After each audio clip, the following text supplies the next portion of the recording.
Let me teach you how to make this stunning cross necklace bracelet set. What's going on, my fellow jewelers? Easter is around the corner and I want to make something for it. And so I found these crosses in my inventory and I was super excited about them. So I'm going to take you step by step how to make them. They're pretty simple. There's some techniques, but don't worry about it. I will walk you through it. But before we get started, make sure you subscribe to my channel if you haven't already. But let's dive right in right now. Okay, so this is the materials I have. Now I just put these beads on my website, this beautiful coral disc beads, as well as these gorgeous cross magnesite turquoise cross beads. I love the color combination. All right, let's get started making this necklace. The beads are gonna need loops on them, so you're gonna need head pins. Some beads need 2 loops, and this cross only needs 1 loop, okay? So I'm gonna grab my cross. I am going to put it on my head pin, and I'm going to cut off the excess wire like so. I do want these loops to be small. I always feel smaller loops have better integrity. They won't open up by accident as much. Now, if you've never done loops before, do as big as loops as you feel comfortable and then try to shrink it down to size the more and more you do it. Okay, that's just my tip of the day for you. Okay, so we have my cross. We have the cross, and I'm going to use my round nose pliers and bend it back at a 90-degree angle. And then I'm going to take the wire and I'm going to put it from small to like the medium section, because this is like size loops that you can make. And I'm going to grab it, hold it, and I'm going to curl it around, let go, and curl it around, let go, curl it around, and let go, just like that. Oh my gosh, I love it. So then I have my coral beads. I've already done this section and I've done that bead, but let me show you with your coral bead. This is going to need this is going to be a 2 looper. Okay. So a loop on one side and a loop on the other side. So I'm going to hold my bead with my, these 2 fingers, and then hold, the wire with this finger. And I'm going to hold it where I want it. That's a good size loop for me. I'm going to bend it back a 90-degree angle. I'm going to grab it again. I'm going to do the same thing. I'm going to loop it around, let go, loop it around, and make my loop. Now, it doesn't need to be connected yet because we're going to do a lot of connecting down here. So usually loops need to be touching. The wires need to be touching like this. But in this case, you can leave that until we assemble. So now I'm going to cut it again like that.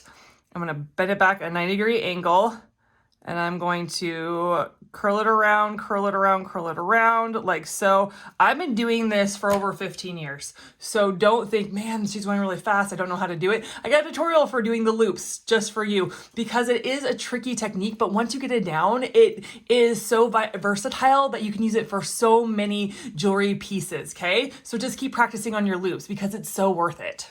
So now I have these little chains. There are 7 links on each chain. I counted them because I like symmetric. I like everything looking the same on one side as the other. So I have my chain. What I'm going to do is, I have 7 links here. So I have a little chain here, and I'm going to do a bead. And then I've already attached it to this, bead. So I have a 7-link chain here, and then this bead, right? And so we're going to assemble right now. So that bead I just, it's just flying everywhere. That bead I just did with the 2 loops, I'm going to open one of the loops, and I am going to put the link through. It needs to go at the end of that little chain. So that 7 link chain. And this is just, man, this is slippery sucker. So I'm going to try to get, my loop like that. And now I do need to close it all the way. I need to make sure that there's no gap in my loop so the chain does not come out. Okay, and the loop needs to be touching like this. Okay, so we got that. I'm going to flip it around because I want a chain from the cross to the bead, and I'm going to actually assemble this part as well. So I'm going to open the other side of this, right? So one side is a chain, the other side nothing's there, and I'm going to assemble as well like that. Okay, so now I have that guy. Look at him. Looking good. And let's say I had to do that to this side as well. So I did already. I already had it prepared in advance like this. So now I want to connect these 2 guys into my cross. I'm going to open my cross like this. I'm going to open my cross and I'm going to put the chain and go like that for one of the beaded chains. And then I'm going to put the other one on like so. And then I'm going to close up my loop. Ah ha ha. Look at this. I love this. I love this so much. So that was probably the hardest part of the necklace. Next, we're just going to attach the chain and then put on the findings and we'll be done with the necklace. It's that easy. Isn't that amazing? I love it. So these chains, I'm putting 7 inches of chain on one side and 7 inches of chain on the other side. So let's do that. So I have 7 inches of chain. I'm going to move my bracelet pieces. So I have 7 inches of chain right here. And I'm going to open this guy, right? We have this piece. I'm going to open that in. I'm going to put the last link on the end of that chain and I'm going to close this side up like so. Ha ha ha. And now I'm going to do the other side. I'll fast forward for you and then we'll get to the next step. Okay, it's coming together so quickly. I love it. So now I have my jump rings right here. I have a big jump ring and I have a small jump ring. So I'm going to do my small jump ring, attach it to my lobster clasp and my chain. And so I'm going to open my jump ring using 2 of my pliers. So I'm going to just open it like this. And then I am going to put my link on and then, oh, it stuck to my finger. And then I'm going to put my lobster clasp on and then close it up in the opposite way, right? So I'm going to bring them back together and make sure they're touching nose to nose. Again, you don't want a gap. Okay, you see that? So we don't have a gap. It looks like this. That's exactly the way we want. Now, some of you have asked, why do I do a small jump ring on my lobster clasp side and then a big jump ring on the non-clasp side, right? Where you hook in your lobster clasp. Because when you have 2 big jump rings, it just looks kind of clunky and stuff. So I like to make this small jump ring connecting the lobster clasp as small as possible. And it just looks nicer, I think. You can do what you want. That's the beauty of making jewelry. You can do whatever the heck you want and make it work for you. But that's the reason I like doing a big jump ring to connect my lobster clasp in and a small jump ring to hook it onto the chain. So we're just doing the big jump ring, opening it up, putting the chain on, and then closing it up just like that. Look it, that was so quick, y'all. That was so quick. Now let's get to the bracelet part. This bracelet is more tedious than anything. Like it's just putting on bead after bead after bead, but there's a couple tips and tricks I want to give you. These are so tiny, they wouldn't even fit in a stretchy and elastic band. Like they wouldn't even fit my stretch cord at all. Like I wanted a stretch cord bracelet and these holes are too small. So we went with a memory wire bracelet, the next best thing. Okay.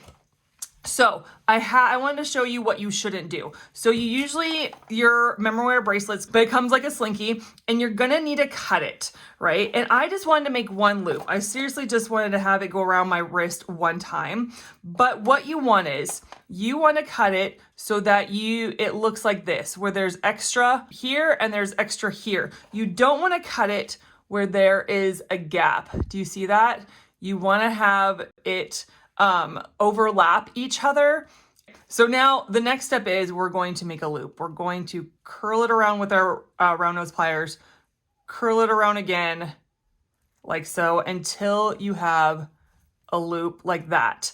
And the reason we put a loop on first is so that it catches the beads, right? Like we're gonna be stringing our beads and we're gonna be able to push it all the way to the end and it already has a place to stay that won't fall off your memory wire, okay? So what I wanna do is I want to put all red until just right in the middle, then I want to put my cross in the middle and then do the rest red. So we're just going to grab our beads and I am going to just start. I'm going to start just putting them on one by one. This is the most tedious part. So I'm going to fast forward for you until I get to where I want to put the cross and then we will show you how to do that.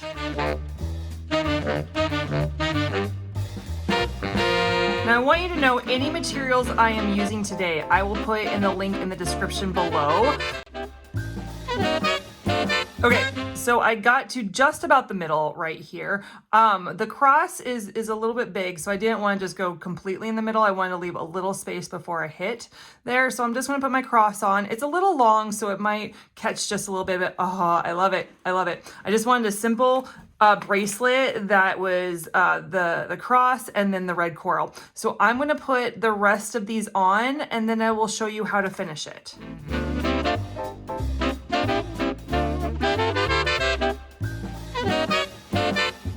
I want to go a little bit either at this where they're touching or just a little bit past, but I also need room. I also need enough wire to make a loop. So I have enough wire to make a loop. I was able to touch these two together. Now I'm going to make a loop with my round nose pliers to finish this bracelet. And I'm going to curl it around, and curl it around to make that loop. Oh, look at that. Look at that, look at that, look at that. Oh my gosh, I love it. That's what I envisioned. This is what I envisioned. I just want a cross with the red around it, and it's exactly what I wanted. So that is how you make the cross earring and bracelet set. Super simple. If you have any questions, please let me know. But that, my fellow jewelers, is how you make a gorgeous necklace, cross, and bracelet jewelry set. So lately I've been editing my video here and been sharing my prayers on my shorts so that you can always go to them or find them. But I really wanted to pray for those that want to give their lives to Jesus. Like, I don't know if you know my Jesus. My Jesus is amazing. He saved my life. He has turned my life around, and I am just madly in love with him. Like, he is my best friend. He is my king. He's my God. He is my everything. And he saved me from my sins. That's why he went to the cross, is because when we sin, the wages of sin, the cost of sin is death, like is hell, is eternal hell. There really is a heaven and hell. And so he knew we couldn't pay the price to get to heaven. And so he took our punishment for us, and he died on the cross to pay for our sins so that we can go to heaven and be with God forever. And I love that. I love that he loved us so much, because I love the scripture, John 3:16, God so loved the world that he gave his one and only son, and whoever believes in him shall not perish but have eternal life. So I want to ask, do you want Jesus into your heart? You may have backslidden and you're like, yes, I need Jesus back again. You're like, I don't know this Jesus, but he sounds amazing. And I'm feeling in my heart that I need him. I'm feeling just this pull, and I want to ask him into my life and into my heart. So let's pray a prayer, just a really simple prayer. It says, God, I'm so sorry for everything I've ever done. Thank you, Jesus, that you took my punishment. I ask that you come into my heart and you be with me forever. Lead and guide me. I surrender my life to you. In Jesus' name, amen. All right, guys, thank you so much for tuning in. You know I love doing jewelry with you, but I'll catch you in the next one. Happy Easter. Bye.